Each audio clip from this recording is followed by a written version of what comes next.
হাই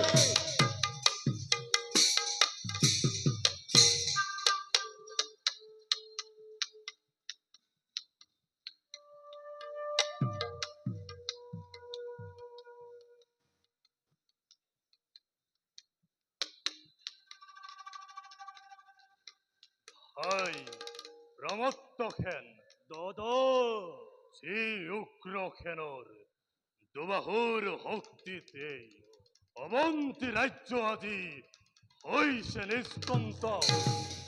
যি ভাতৃ প্ৰমত্তখেনৰ ৰাজভক্তিৰ প্ৰভাৱত আজি পৰ্যন্ত ৰাজ্যত বিদ্ৰোহৰ অগ্নিশিখা প্ৰজ্বলিত হোৱা নাই।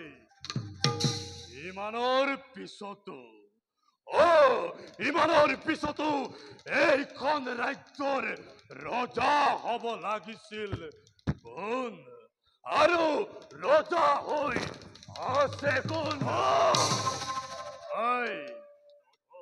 আমি দিনে নিশাই শত্ৰুৰ হতে সংগ্ৰাম কৰি কৰি দেশৰ ভৱিষ্যত নিৰ্ণয় কৰিছো, আৰু এইখন ৰাজ্যৰ স্বাৰ্থপৰ ৰজা দুম্মতখেনে ৰাজ্যপুত্ৰ সমন্বিতে ৰাজকাৰেঙত বহি অসহ্য বিভূতিৰ মাজত মতলীয়া হৈ পৰিছে। নাই, মই আৰু এইদৰে থাকিব নোৱাৰো। গতিকে ভাই, আজি মই এক সিদ্ধান্ত গ্ৰহণ কৰিছো। দাদা তোমাৰ এই সিদ্ধান্তৰ বাবে মই বহুদিন ধৰি অধীৰ আগ্ৰহেৰে বাট চাই আছিলো। মাথো তুমি ৰাজ্যৰ প্ৰধান সেনাপতি হোৱাৰ বাবেহে মোৰ হৃদয়ৰ দাবানল ব্যক্ত কৰা নাছিলো দাদা। আজি শুভক্ষণ মিলিছে যেতিয়া, শুনা দাদা, শুনা মোৰ হৃদয়ৰ গুপুত বেদনা। প্ৰবঞ্চনা দাদা, অৱন্তী ৰাজে আজি আমাক কৰে প্ৰবঞ্চনা। নিজৰ জীৱন শত্ৰুৰ হাতত বিপন্ন কৰি ৰাজ্যৰ পিছত ৰাজ্য জয় কৰি যাম, আৰু সেই পাখণ্ড দুম্মতখেনে ৰাজভোগ ৰাজসিংহাসন অধিকাৰ কৰিব, আৰু আমি তেওঁৰ ঐক্যবহিৰ্ভূত হৈ জীৱন কটাব লাগিব। এই কেতিয়াও হ'ব নোৱাৰে দাদা। তোমাৰ অনুমতি পালে এই পাখণ্ড দুম্মতখেনক ৰাজসিংহাসনৰ পৰা আজুৰি আমি কৰি সমগ্ৰ ৰাজ্য প্ৰথম তোমাক। শান্ত হোৱা ভাই, উত্তেজিত নহবা। উত্তেজনাৰ বশৱৰ্তী হৈ কোনো কাৰ্য কৰিলে সম্পাদন, সেই কাৰ্য ফলৱতী নহয় কদাপি। সেইবাবে আমি ধীৰে সুস্থিৰে এই কাৰ্যত অগ্ৰসৰ হ'ব লাগিব। মোৰ সিদ্ধান্তৰ কথা দাদা। প্ৰথমতে ৰাজমন্ত্ৰী উপকৰ্ণক ৰাজ্যৰ লালসা দেখুৱাই এই বিদ্ৰোহৰ পাতনি মেলিব লাগিব, আৰু মন্ত্ৰীৰ সহায়ত দুম্মতখেনক পুত্ৰ পত্নী সমন্বিতে বন্দী কৰিব লাগিব অৱন্তীৰ অন্ধকাৰ কাৰাগাৰে। আৰু অন্যায় ভাৱে হলেও মন্ত্ৰী উপকৰ্ণক বধ কৰি হস্তগত কৰিব লাগিব অৱন্তীৰ ৰাজ সিংহাসন।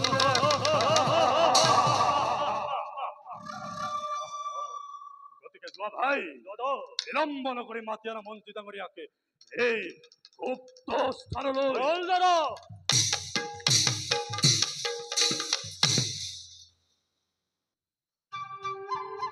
কিন্তু দাদা হয় মন্ত্ৰী ডাঙৰিয়াই আমাৰই ষড়যন্ত্ৰ একমত নহয় আমাৰ গুপ্ত ষড়যন্ত্ৰৰ কথা ৰজাৰ আগত ব্যক্ত কৰে তেতিয়া তেতিয়া তেতিয়া তেতিয়া অ তেতিয়া এই তীক্ষ্ণ উকিয়াকে শিৰচ্ছেদ কৰিম অনৰ্থক চিন্তা নকৰিবা যোৱা মাতি আনা মন্ত্ৰী ডাঙৰীয়াকে এই স্থানলৈ হলদাৰা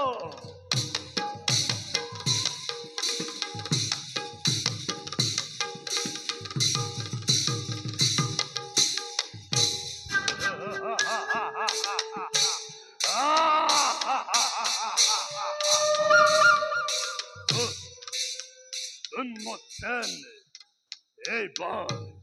এইবাৰ সাবধান তাকত্তৰ শিকলি পিন্ধি বহুদিন সহ্য কৰি থাকিলো আৰু কিন্তু নহব এইবাৰ তাকত্তৰ বন্ধন ছিঙি নেতৃত্বহীন হৈ উঠিছে গৰজি তোৰ বক্ষ পিতাৰি উতপ্ত শুনিতে ৰে মোৰ দুই হাত কৰিম ৰঞ্জিত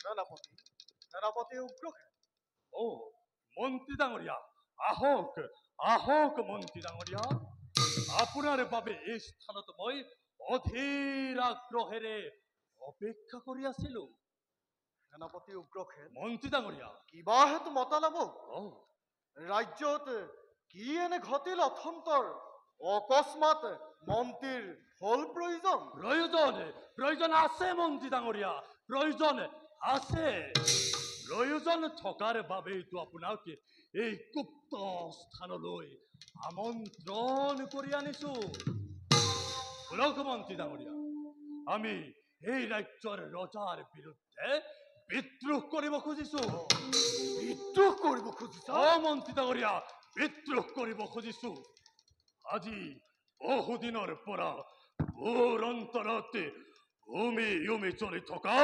বিদ্ৰোহৰ অগ্নিশিখা দপকৈ জ্বলিব লাগিছে আপুনি যদি এই ক্ষেত্ৰত আমাক অলপ সহায় কৰে তেন্তে অৱন্তীৰ অৰ্ধাংশ আপোনাক প্ৰদান কৰা হ'ব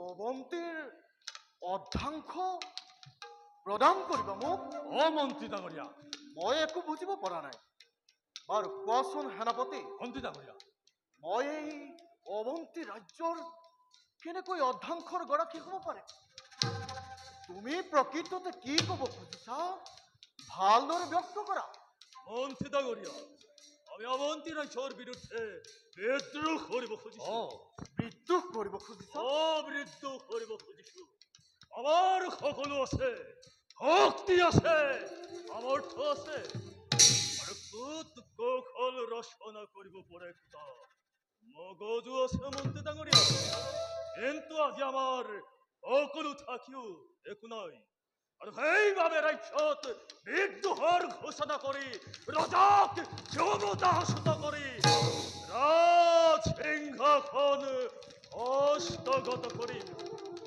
মন্ত্ৰীবৰ তাৰ বাবে আমাক একতা আৰু ইহতাৰ প্ৰয়োজন শুনক মন্ত্ৰী ডাঙৰীয়া আপুনি মই আৰু মোৰ ভাই প্ৰমত্ত খেলে নিজৰ জীৱনক তুচ্ছ জ্ঞান কৰি শত্ৰুৰ সতে সংগ্ৰাম কৰি কৰি দেশৰ ভৱিষ্যতে সুৰক্ষিত কৰিছো ৰাজ পৰিয়ালৰ মান মৰ্যাদা আৰু এইখন ৰাজ্যৰ স্বাৰ্থপৰতা তৈমত খেলে অসহ্য বিভূতিৰ মাজতে আপোন জনক পাহৰি পেলাইছে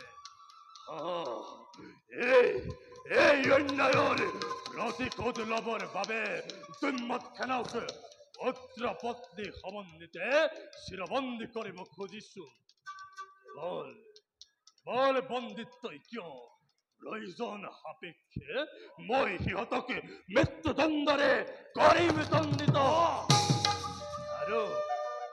তাৰ পাছতে এই বিশাল অৱন্তী ৰাজ্যৰ এটা অংশৰ গৰাকী হ'ব আপুনি আৰু বাকী অংশৰ গৰাকী হ'ব এই উগ্ৰসেন আৰু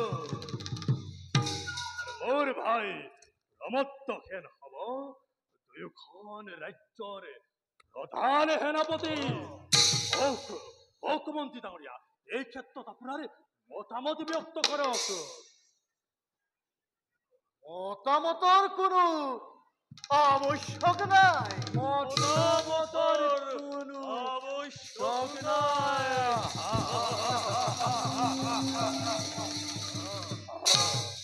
সেনাপতি, মাথো কৰ্তব্যত অগ্ৰসৰ হ'ব লাগে। ময়ো লক্ষ্য কৰিছো আজি কিছুদিনৰ পৰা অৱন্তী ৰাজে মোৰো মন্ত্ৰণা একেবাৰে গ্ৰহণ নকৰা হৈছে। প্ৰতি পদক্ষেপতে কেৱল মোৰ প্ৰতি সন্দেহৰ চাৱনি। সেইবাবেই ৰজাৰ প্ৰতি মোৰ বিৰাগ ভাৱ জন্মিছিল। আজি সুবৰ্ণ সুযোগ মিলিছে যেতিয়া নিশ্চয় এই ক্ষেত্ৰত মই কৰিম সহায়। দাদা, আমি এটা নিশ্চিত যে আমি আমাৰ উদ্দেশ্যত সফল হব পাৰিম। মন্ত্ৰীবোৰে যেতিয়া আমাৰ পক্ষত নেদেখো কোনো চিন্তাৰ কাৰণ। বড়ো দাদা, আমাৰ এতিয়া প্ৰথম কৰ্তব্য কি হব ব্যক্ত কৰক।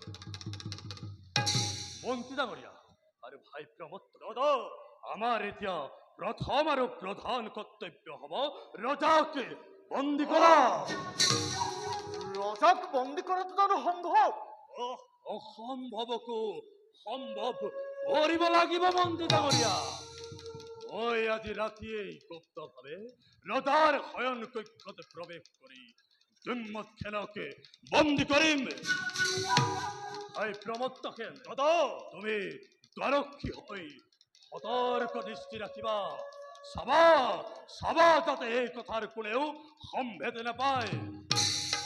দাদা ভাই, যদি কোনোবাই এই কথাৰ সম্ভেদ পায় তেন্তে ৰজাৰ কৰ্ণ গোচৰ হোৱাৰ আগতে তাক বধ কৰিব লাগিব।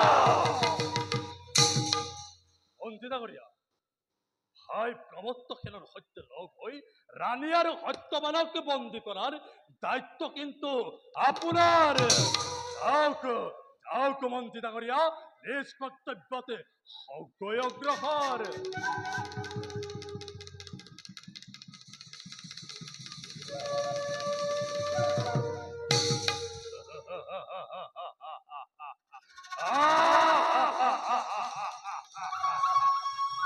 দুম্মতখেন, আজি তোকে নিশ্চিত অবস্থাতে বন্দী কৰি এৰে শাস্তি কৰিম বিধান। যে শাস্তি দেখিলে মনৰ পক্ষ পক্ষীয় ভয়ত আৰ্তনাদ কৰিব। মাতৃৰ গৰ্ভত থকা শিশু ভয়ত আৰ্তনাদ কৰিব। ইমানৰ পিছতো এই উগ্ৰসেন ক্ষান্ত নহয় তোৰ ভাতৃপুত্ৰ আত্মীয় স্বজনৰ ওপৰত অত্যাচাৰ উৎপীড়ন চলাম। প্ৰতিশোধ প্ৰতিশোধ।